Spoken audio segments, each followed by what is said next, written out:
Donald Trump is depreciating and the world is watching. Good morning and welcome to today's tea you need to know before you hit the dough, while you sip your cup of joe, or while you hit your blow. Ready, set, let's go.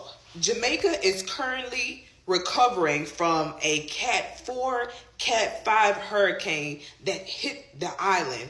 Fortunately, I don't see any stories about there being any mass casualties or horrible damages.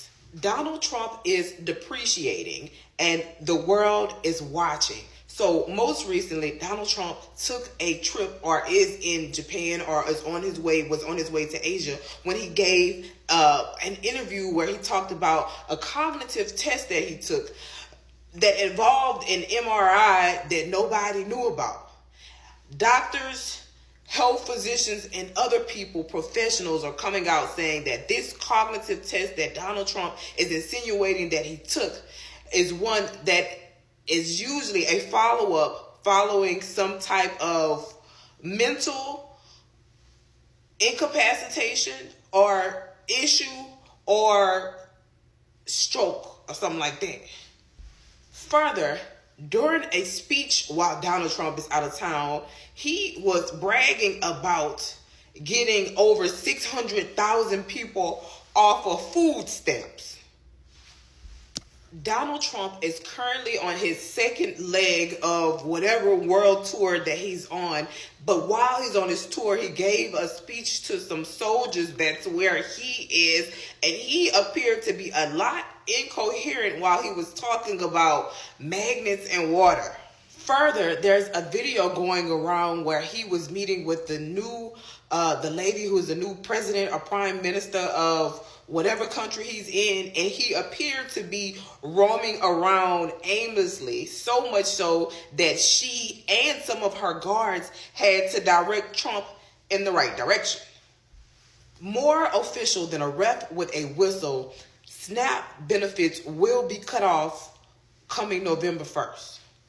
Speaking of refs with whistles, I don't know if I told you guys, but did you see where the FBI did a raid on the NBA and the mafia?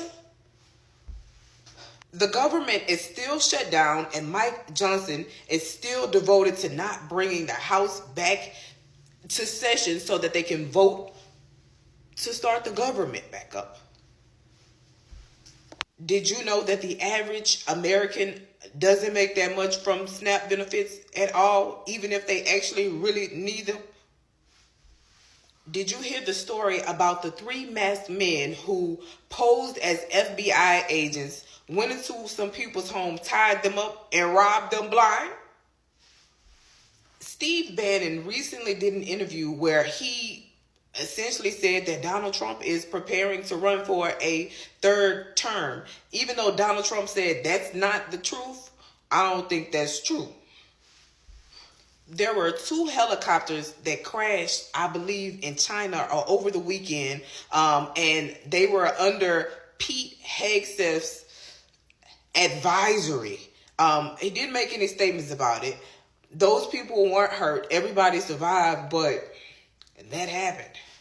Benjamin Netanyahu has essentially restarted the Gaza-Israel war, and he instructed his people to attack Gaza in full force. I think it's because they didn't produce the bodies that they said that they had, but that was an impossible feat anyway. The soybean farmers and beef farmers are still pretty pissed with Trump in that he's still choosing to bail out Argentina, even though they undercut them. And he's using Argentina to undercut them at home. Like, they getting the farmers and the beef farmers, the soybean farmers and the beef farmers are both getting fucked in the ass from the front and the back. Yikes. Everyone appears to be in a tizzy because Caroline Levitt said the most important thing to the president right now is his $300 million ballroom. And everybody's like, how is that the most important thing when you're about to cut off SNAP benefits for 41 million people? Donald Trump pardoned the head of Binance, which is a crypto company, which was essentially arrested for doing some crypto fraud. He released him, pardoned him, and now he is about to do business, or his children are about to do business with the person that he just pardoned that was already doing some funny business in the first place. Candace Owens is still on the hunt for Charlie Kirk's killer. Fortunately or unfortunately, it seems that she has uncovered a piece of evidence that would lead her to believe that the government has something to do with it. Amazon is doing mass layoffs this week. Rumor is it could be anywhere between, 30,000 to 300,000 employees. But I think it was 30,000. Somebody I just looked at said 14,000. But there are mass layoffs coming from Amazon's apparently corporate offices this week.